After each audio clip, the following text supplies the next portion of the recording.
إن هذا القرآن يهدي للتي هي أقوم ويبشر المؤمنين الذين يعملون الصالحات أن لهم أجرا كبيرا.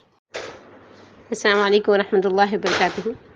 الحمد لله نحمده ونستعينه ونستغفره ونؤمن به ونتوكل عليه ونعوذ بالله من شرور أنفسنا ومن سيئات أعمالنا، من يهده الله فلا مضل له ومن يضلله فلا هادي له، ونشهد أن لا إله إلا الله وحده لا شريك له، ونشهد أن محمدا عبده ورسوله.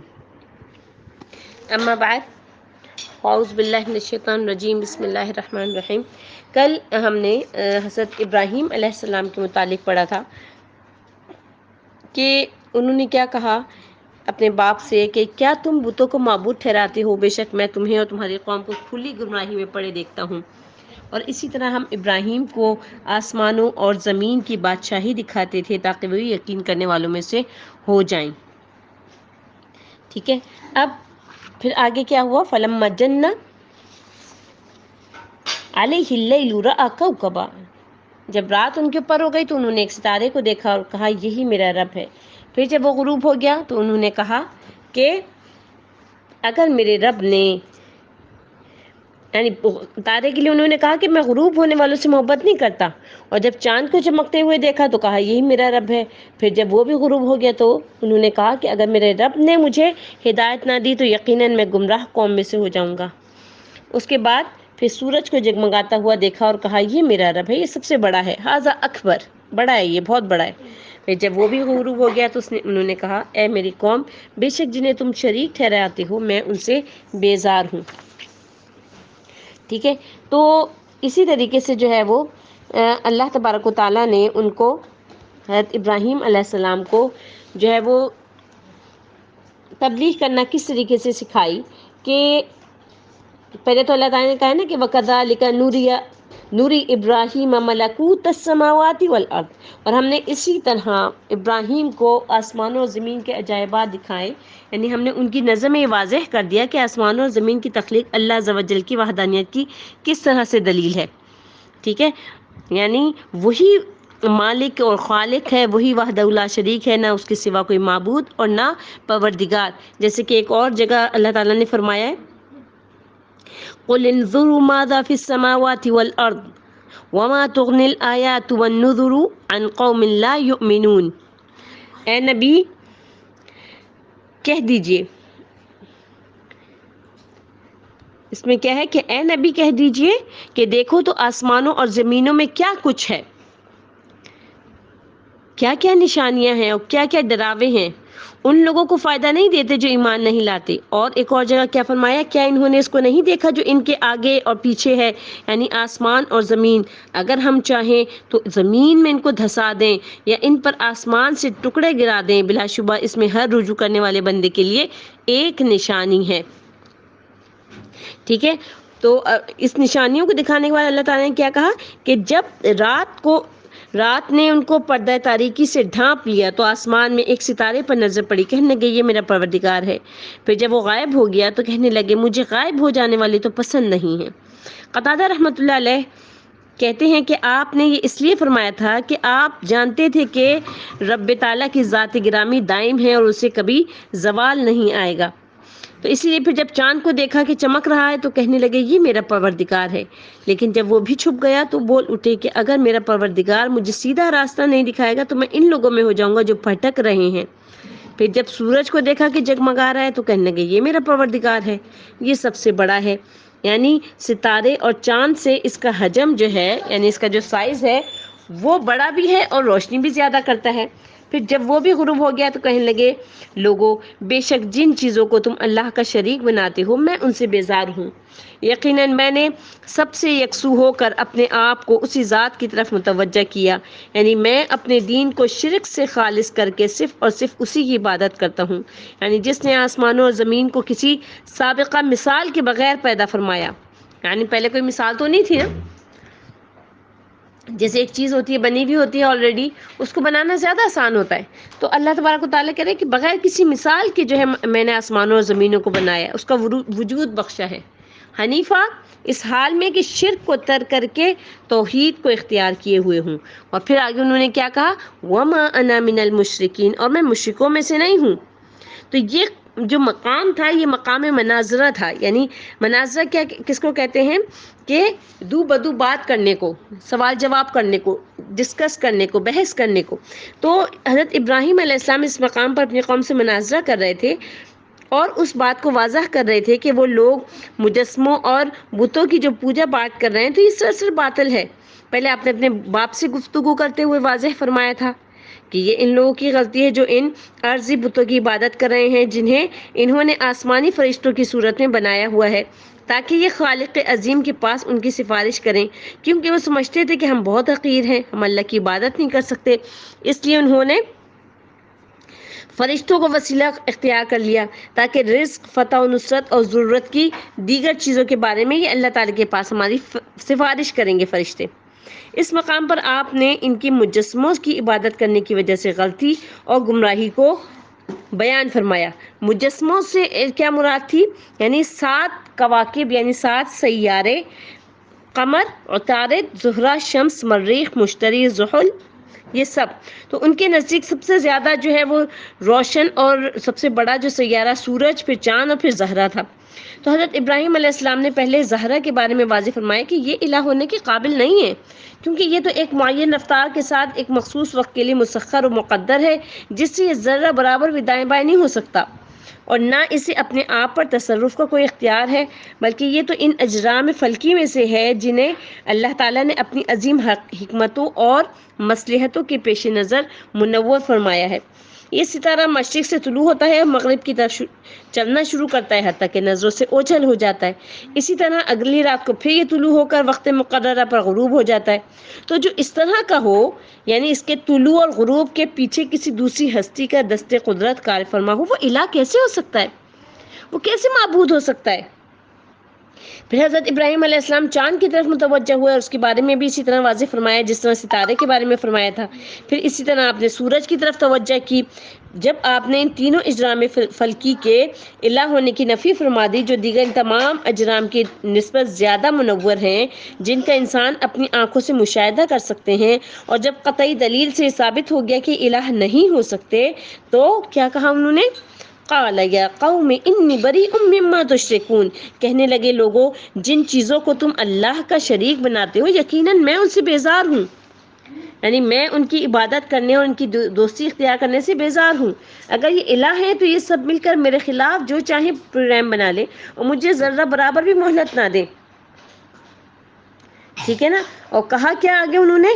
انی وجہت وجہی للذی فطر السماوات والارض، بے شک میں نے سب سے یکسو ہو کر اپنے آپ کو اسی ذات کی طرف متوجہ کیا جس نے آسمانوں اور زمین کو پیدا کیا ہے، اور میں مشرکوں میں سے نہیں ہوں. یعنی میں تو اس ذات گرامی کی عبادت کرتا ہوں جو ان تمام اشیاء کا خالق ہے، جو ان تمام اشیاء کا موجد ہے، جو ان تمام اشیاء کو مسخر کرنے والا ہے، ان تمام اشیاء کی تدبیر فرمانے والا ہے، جس کے ہاتھ میں ہر چیز کی بادشاہی ہے، جس نے ہر چیز کو پیدا فرمایا ہے، جو ہر چیز کا رب، مالک اور معبود ہے.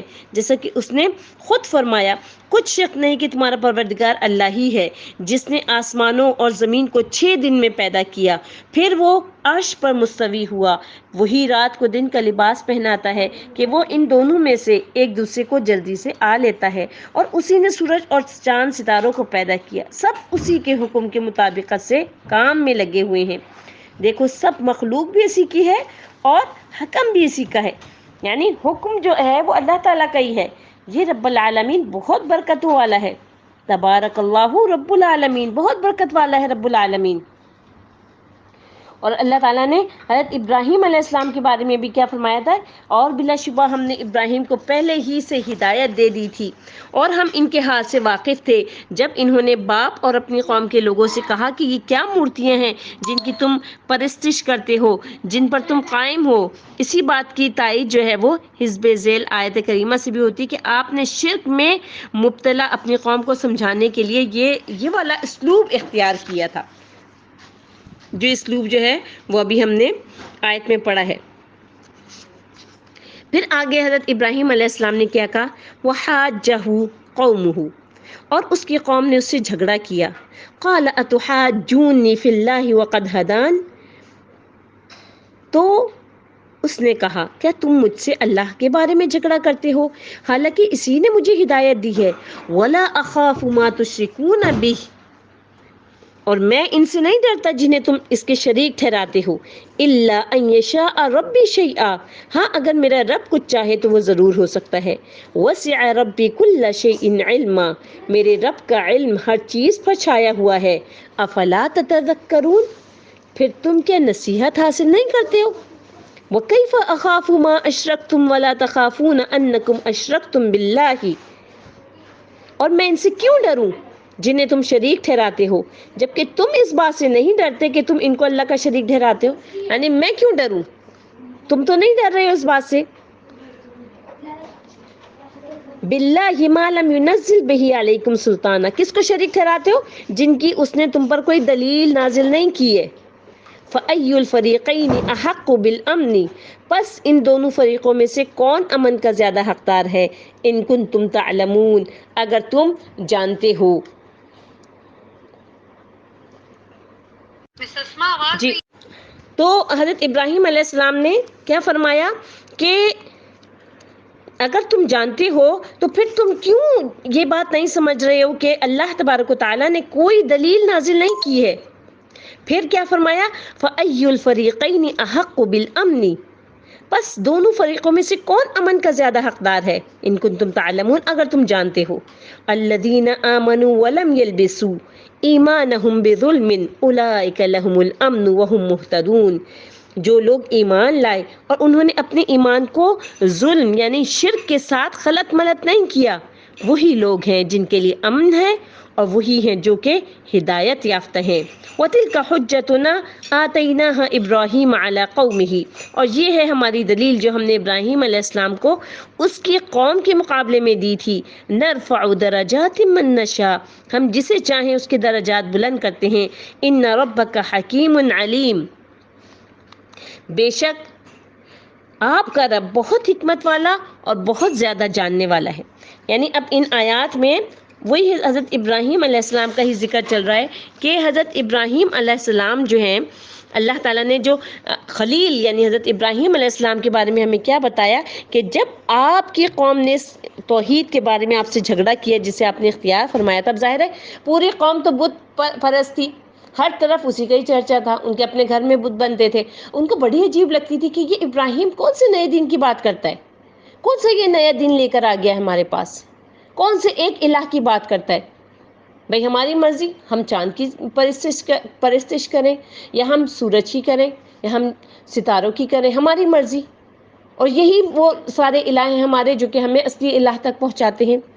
تو پھر جو ہے انہوں نے آپ سے مناظرہ کیا، تو آپ نے انہیں جواب دیتے ہوئے کیا فرمایا، کیا تم مجھ سے اللہ کے بارے میں بحث کرتے ہو حالانکہ اس نے تو مجھے سیدھا راستہ دکھایا ہے، یعنی کیا تم مجھ سے اللہ کے بارے میں یہ بحث کر رہے ہو کہ وہ معبود نہیں ہے نعوذ باللہ، حالانکہ اس کے سوا کون ہو سکتا ہے معبود، اس نے مجھے حق کی بصیرت اور ہدایت عطا فرمائی اور مجھے اس کے بارے میں پوری طرح سے شرح صدر حاصل ہوا، یعنی میرا سینہ کھل گیا، شرح صدر کہتے ہیں سینہ کھلنے کو، تو میں تمہارے فاسد اقوال اور باطل شبہات کی طرف کس طرح سے توجہ دے سکتا ہوں۔ اللہ تعالیٰ کیا فرماتا ہے کہ اور جن چیزوں کو تم اس کا شریک بناتے ہو میں ان سے نہیں ڈرتا، کس کی زبانی فرما رہا ہے، حضرت ابراہیم علیہ السلام کی، وَلَا أَخَافُ مَا تُشْرِكُونَ بِهِ إِلَّا أَن يَشَاءَ رَبِّي شَيْئًا، ہاں اگر میرا پروردگار کچھ چاہے تو ضرور ہو سکتا ہے، یعنی تمہارے اقوال کے باطل ہونے کی ایک دلیل یہ بھی ہے کہ یہ معبود جن کی تم عبادت کرتے ہو یہ کسی چیز پر اثر انداز نہیں ہو سکتے، لہٰذا میں ان سے نہیں ڈرتا اور نہ میں ان کی پرواہ کرتا ہوں، اگر ان میں ہمت ہے تو میرا بال بھی بیکا کر کے دکھائیں، مجھے ذرہ برابر بھی مہلت نہ دیں، بلکہ جس قدر ممکن ہو مجھے جلد سے جلد نقصان پہنچا دیں۔ جو مؤمن ہوتے ہیں نا، جن کا اللہ تبارک و تعالیٰ کے اوپر توکل اور اللہ تعالیٰ کو رب ماننے کا نظریہ جو ہے وہ قوی ہوتا ہے، تو پھر نا وہ کسی سے نہیں ڈرتے، کسی ذات سے نہیں ڈرتے. بڑا سے بڑا بادشاہ آ جائے ان کے سامنے, بڑے سے بڑا کوئی آفیسر کوئی آ جائے ان کے سامنے, ان کو کسی سے ڈر نہیں لگتا. کیوں؟ کیونکہ وہ اس حقیقت کو جان چکے ہوتے ہیں کہ یہ سب کے سب جتنے بھی لوگ اس دنیا میں موجود ہیں یا جا چکے ہیں یا آنے والے ہیں, یہ سب کے سب اللہ کے سامنے فقیر ہیں. یہ سب کے سب میرے اور آپ کے جیسے ہیں. ان کی کوئی حیثیت نہیں ہے, ان کی کوئی مرضی نہیں ہے. لیکن آگے کیا کہا انہوں نے؟ الا ان شاء ربی شیئا, اگر اللہ چاہے گا تو وہ مجھے نقصان پہنچا سکتا ہے, اگر اللہ چاہے گا تو انہی لوگوں کے ذریعے سے مجھے, لیکن اگر اللہ نہیں چاہے گا تو کچھ بھی نہیں ہو سکتا. تو اسی لیے جب ہمارا یہ عقیدہ مضبوط ہو جاتا ہے نا کہ اللہ رب العالمین احکم الحاکمین ہی ہمیں نعمتیں عطا کرنے والا ہے, ہماری جو دلی مرادیں ہیں وہ ہم کچھ ہی کر لیں, پوری دنیا آپ کے ساتھ مل جائے اور آپ کو وہ چیز دینے کے لیے آپ کی مدد کرے, لیکن آپ کو وہ چیز نہیں مل سکتی. کیوں؟ کیونکہ اگر اللہ نے نہیں چاہا, اللہ تبارک و تعالیٰ نے آپ کے لیے پسند نہیں کیا اس چیز کو, تو وہ کیسے ملے گی؟ اور اس کے خلاف اگر پوری دنیا آپ کے خلاف ہے, پوری دنیا کہہ رہی ہے کہ نہیں اس کو اس چیز سے دور رکھنا ہے, اس کو یہ چیز نہیں دینی ہے, ایک دو نہیں پوری دنیا خلاف ہو جائے, لیکن اگر اللہ نے چاہ لیا تو پھر وہ چیز آپ کو ہر حال میں مل کے رہے گی, کچھ ہو جائے. اس لیے زیادہ بہتر نہیں ہے کہ ہم اپنا تعلق اس رب سے مضبوط کریں, اس رب کو اپنی پریشانیاں بتائیں, اس رب کے آگے اپنے ہاتھ پھیلائیں. ایک اور چیز نوٹ کرنے کی کہ آپ نے کبھی نوٹ کیا کہ جتنی انبیاء کرام کی دعائیں موجود ہیں, جتنے صالحین جو ہیں وہ دعا مانگتے تھے, ان کا طریقہ کیا ہوتا تھا کہ وہ پہلے اپنی رب کو اپنی پریشانی بتاتے. ہمارے رب کو تو سب کچھ پتہ ہے نا, اس کے باوجود حضرت ایوب نے کیا کہا؟ رب انی مسنی الضر انت ارحم الراحمین, یا اللہ مجھے بہت تکلیف ہے. کیا اس کے حضرت ایوب کے رب کو پتہ نہیں تھا کہ 17-18 سال ہو گئے کہ یہ بندہ اس تکلیف میں؟ لیکن کیا کہا؟ رب انی مسنی الضر. اس کے بعد حضرت موسیٰ علیہ السلام نے کہا رب انی لما انزلت الیہ, یا اللہ میری طرف آپ کچھ نازل کر دیجئے, میں فقیر ہوں, اور آپ جو کچھ نازل کریں گے میں ہر چیز کے لیے فقیر ہوں, کچھ نہیں ہے میرے پاس, خالی ہاتھ بیٹھا ہوں, خالی پیٹ بیٹھا ہوں, سر پہ چھت نہیں ہے. اللہ کو تو پتا تھا نا. حضرت یعقوب علیہ السلام نے کہا انما اشکو بثی وحزنی الی اللہ, جتنا میرا غم ہے اور جتنا میرا دکھ ہے میں اللہ کے آگے بیان کرتا ہوں, اللہ سے کہتا ہوں. تو ہم نا دعا اس طریقے سے نہیں مانگتے. ہمارے ذہن میں ہوتا ہے اللہ تعالیٰ کو پتا ہے کہ ہم کسی سچویشن میں گزر رہے ہیں, ہمارے اوپر کیا مصیبت ہے. نہیں, یہ مت سوچئے, اپنی تکلیف بیان کریں اللہ تعالیٰ کو, اس کے بعد دعا مانگیے. حضرت زکریا علیہ السلام نے کیا کہا؟ رب لا تذرنی فردا, اولاد چاہیے تھی نا, اللہ کو پتا تھا کہ وہ بے اولاد ہے. 90 سال کی ان کی بیوی, وہ بھی بانجھ, 90 سال گزارے نا, اللہ کو پتا تھا. لیکن اللہ سے کیا کہہ رہے ہیں کہ اللہ آپ مجھے جو ہے وہ اکیلا نہیں چھوڑیے گا, میں فردہ نہیں رہنا چاہتا, اور آپ تو بہترین وارث دینے والے ہیں, آپ ہی کی تو ذات ہے جو کہ وراثت دیتی ہے, جو کہ وارث بناتی ہے, آپ مجھے بہترین وارث دے دیجئے. اور سبحان اللہ دیکھیے دعا کی, اس کے بالکل نیکسٹ آیت میں جب ان کو فرشتوں نے خوشخبری دی تو انہیں کیا کہا؟ اتنا وہ حیران ہو گئے, یا اللہ میرے پاس بیٹا کیسے ہوگا, میں تو عمر کے اس حصے میں ہوں, اتنا میں بڈھا ہو گیا ہوں, اور میری بیوی تو بانجھ ہے. یعنی اس سے پہلے والی آیت میں دعا مانگ رہے تھے, اب ان کو اتنی حیرانگی ہوئی کہ اللہ تبارک و تعالیٰ نے میری دعا کو قبول کر لیا.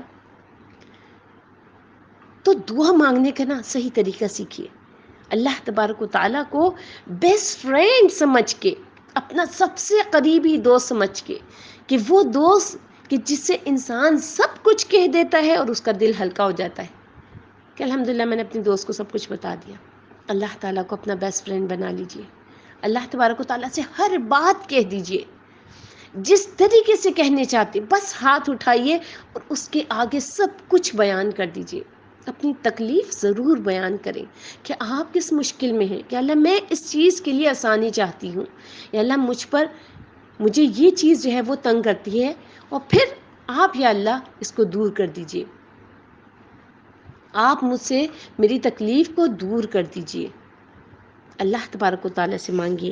تو حضرت ابراہیم علیہ السلام نے جو یہ بات کہی کہ میں تمہارے یہ جو جن کو تم نے معبود بنایا ہوا ہے اور تم سمجھتے ہو کہ یہ چونکہ یہ معبود ہیں تو اس لیے ان سے ڈرنا چاہیے، تو میں نہیں ڈرتا. میں ان باطل معبودوں سے کیوں ڈروں جن کی اپنی کوئی حیثیت نہیں ہے؟ میں اس رب سے ڈرتا ہوں جو وسع ربی کل شیء علما، کہ میرے پروردگار نے اپنے علم سے ہر چیز کا احاطہ کیا ہوا ہے. یعنی اس کے علم نے کائنات کی تمام اشیاء کا اس طرح سے احاطہ کیا ہوا ہے کہ کوئی چیز بھی اس سے مخفی نہیں. افلا تتذکرون، کیا تم نصیحت حاصل نہیں کرتے؟ یعنی میں نے تمہارے سامنے جو بیان کیا ہے، کیا اس کی روشنی میں بھی تم یہ خیال نہیں کرتے ہو کہ یہ معبود جو ہیں وہ باطل ہیں، ان کی پوجا پاٹ سے تم باز آ جاؤ؟ یہ دلیل اسی طرح ہے جیسے کہ اللہ تعالیٰ نے نبی کریم صلی اللہ علیہ وسلم سے جو حضرت ہود علیہ السلام جو نبی تھے، انہوں نے اپنی قوم عاد سے کہا تھا. اللہ تبارک و تعالیٰ نے جو ان کا قصہ بیان کیا قرآن مجید میں، کیا کہا تھا کہ وہ بولے ہود تم ہمارے پاس کوئی دلیل ظاہر نہیں لائے ہو، تم صرف ہم تمہارے کہنے کی وجہ سے، چونکہ تم دلیل نہیں لائے ہو تو صرف تمہارے کہنے کی وجہ سے اپنے معبودوں کو چھوڑنے والے نہیں ہیں ہم، اور نہ تم پر ایمان لانے والے ہیں. ہم تو یہ سمجھتے ہیں کہ ہمارے کسی معبود نے تمہیں آسیب پہنچا کر دیوانہ کر دیا ہے. انہوں نے کہا کہ بے شک میں اللہ کو گواہ بناتا ہوں اور تم بھی گواہ رہو کہ جن کو تم اللہ کا شریک بناتے ہو بے شک میں ان سے بیزار ہوں. جن کی تم اللہ کے سوا پوجا کرتے ہو تو میں اس سے بیزار ہوں. اگر تم سب مل کر جو تدبیر کرنا چاہو کر لو اور مجھے مہلت بھی نہ دو، بلا شبہ میں اللہ پر جو میرا اور تمہارا سب کا پروردگار ہے بھروسہ رکھتا ہوں.